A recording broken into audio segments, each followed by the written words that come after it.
help people transform their relationships with their mind so they can get unstuck and feel calmer and happier. My name's Monique Rhodes. My programs are taught in colleges and universities around the world and in Fortune 500 companies. And here I teach what I use to heal my own life. So you'll get simple, doable practices and real conversations about what actually changes your inner state so you can increase your happiness baseline from the inside out. So let me ask you something. When did you last feel genuinely still? Like, not asleep, not scrolling, not in bath with the Netflix playing so you don't have to hear your own thoughts. But I mean actually still, where your mind was quiet, where you weren't replaying something from last week or bracing yourself for something that might happen next month. If you had to really think about that, if no answer came quickly, I want you to stay with me because what I'm about to share changed something in me. And I think it might do the same for you. So here's the truth that most people never say out loud. We're exhausted. But it's not the kind of exhausted that sleep can fix.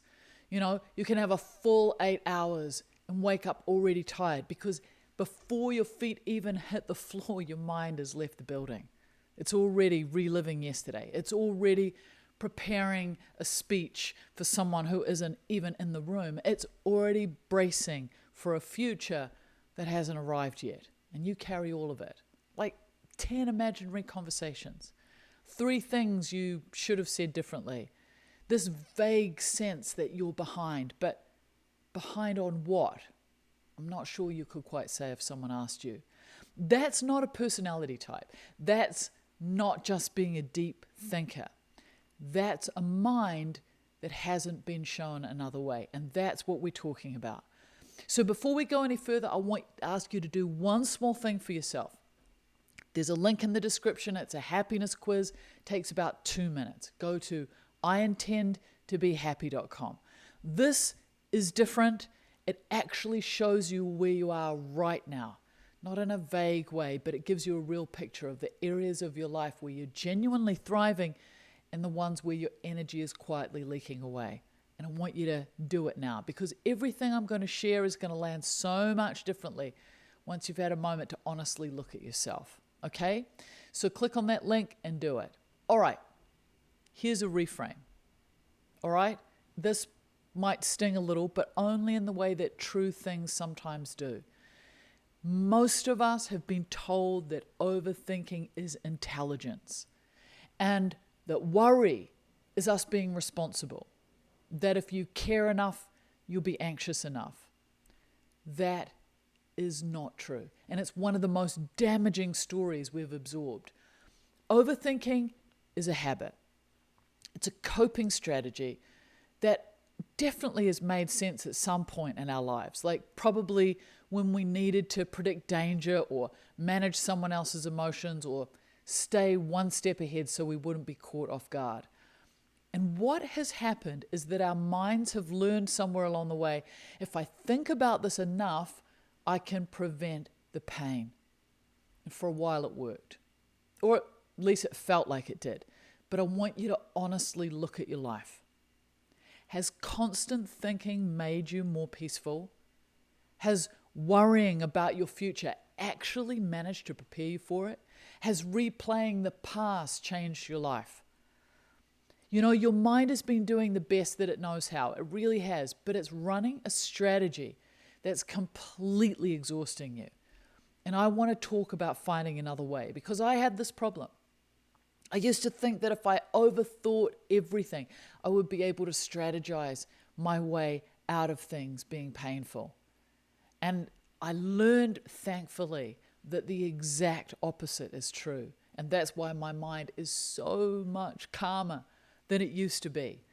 You see, here's what I find so fascinating about our minds. Once you see this, you can't really unsee it.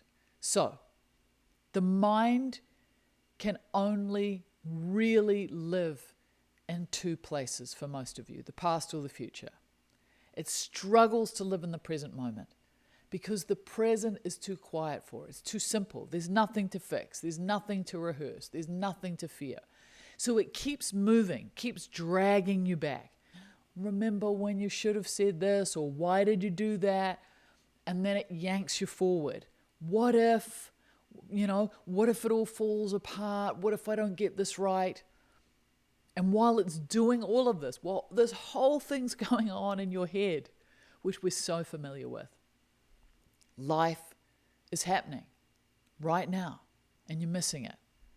Not because you don't care, but because you're not here.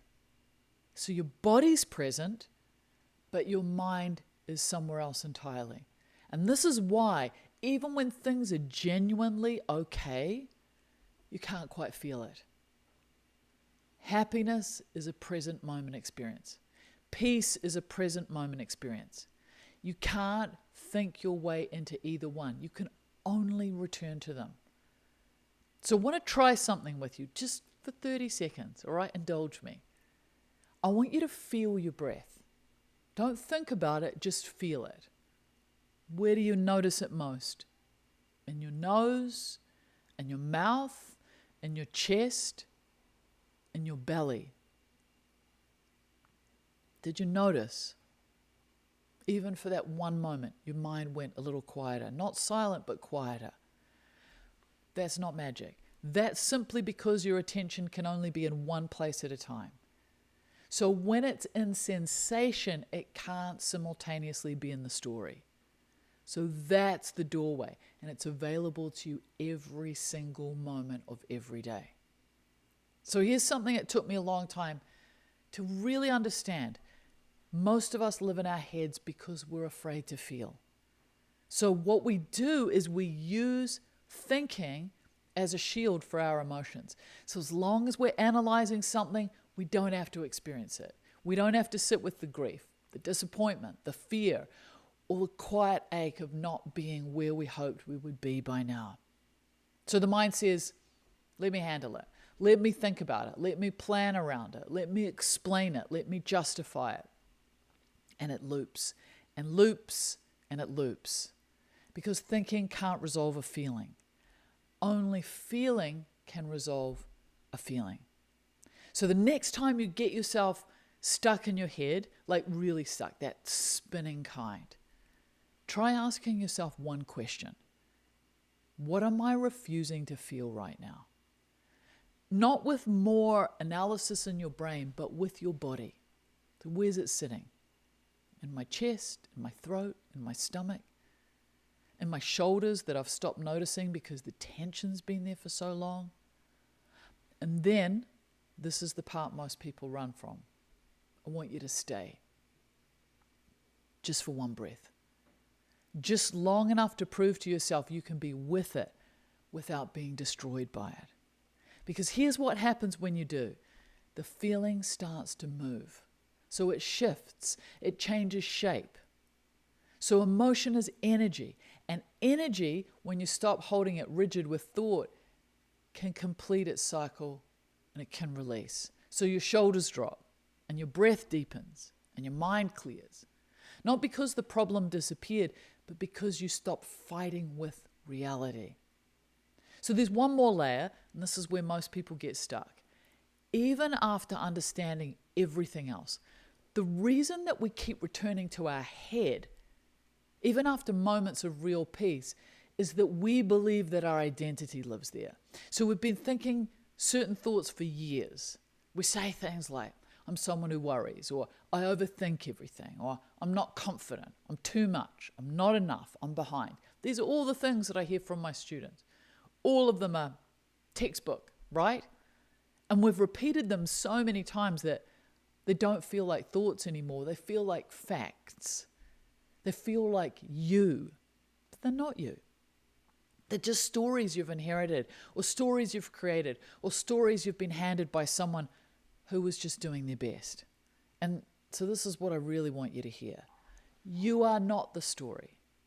You are the one aware of the story.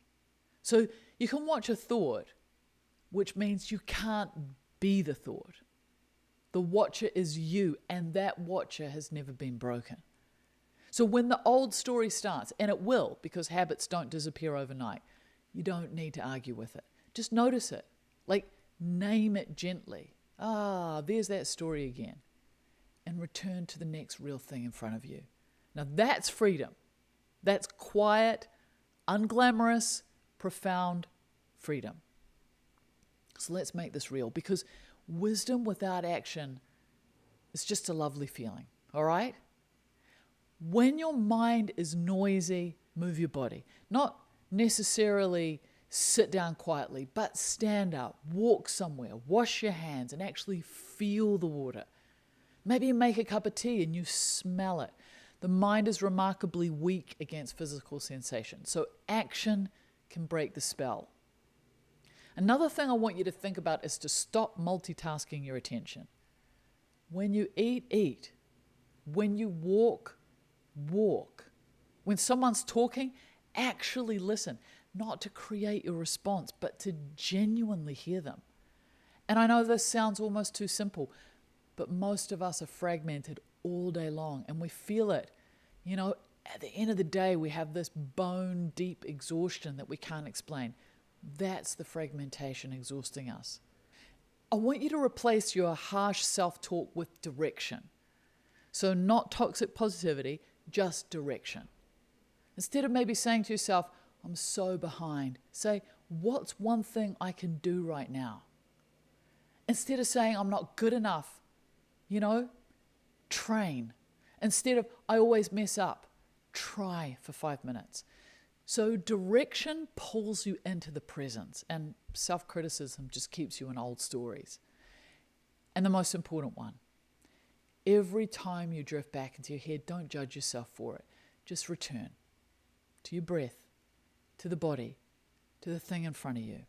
Not once, 100 times a day, if that's what it takes. Because each return isn't failure. Each return is the practice. So I want to say something to you that I really feel with my whole heart. Your life is not the problem.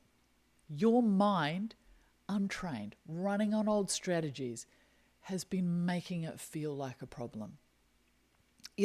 Two people can have the exact same circumstances, the same financial pressure, the same difficult relationship, the same uncertainty, and one of them can find a way through, and one of them can collapse under the weight of the story they tell about it. The difference isn't luck. The difference isn't personality.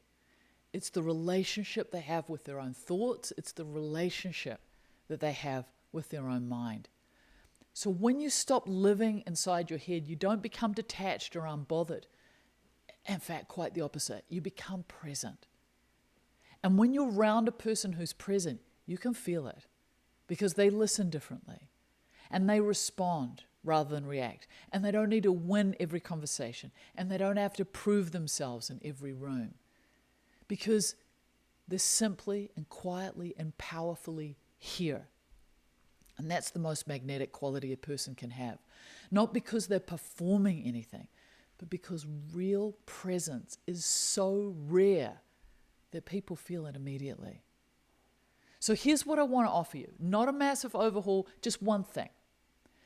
Pick the area of your life where your mind is loudest. So where it's looping the most. Maybe it's your relationships, or maybe it's your sense of self-worth, or maybe it's your work, maybe you worry about the future. You're going to know the one. And for the next 7 days, when that loop starts, don't argue with the thought. So don't try to prove it wrong. Just notice it, name it. There's that story again. And return to your breath, or to your body, or to the very next small action in front of you. 7 days, one area. Return, return, return. All right? And if you haven't done it yet, go and do the happiness quiz, because it's a mirror. And sometimes seeing yourself clearly is the most loving thing you can do for yourself. I want to leave you with this. The most heartbreaking thing that I see with people that I work with isn't that they have a life full of difficulty. Difficulties are part of being human. And there's a strange richness in it when you're actually present for it. The most heartbreaking thing is living your entire life inside your head. Never quite tasting the water. Never quite feeling the ground beneath your feet. Never quite being in the room you're standing in. And calling that living. you deserve more than that. Not someday, not when things calm down, but now. So the next time your mind pulls you away, and it will because it always does, just smile a little because now you can see it. And seeing is the beginning of everything. Take one breath like it matters because it does. I hope this has been helpful. As always, be kind, take care, go gently in the world.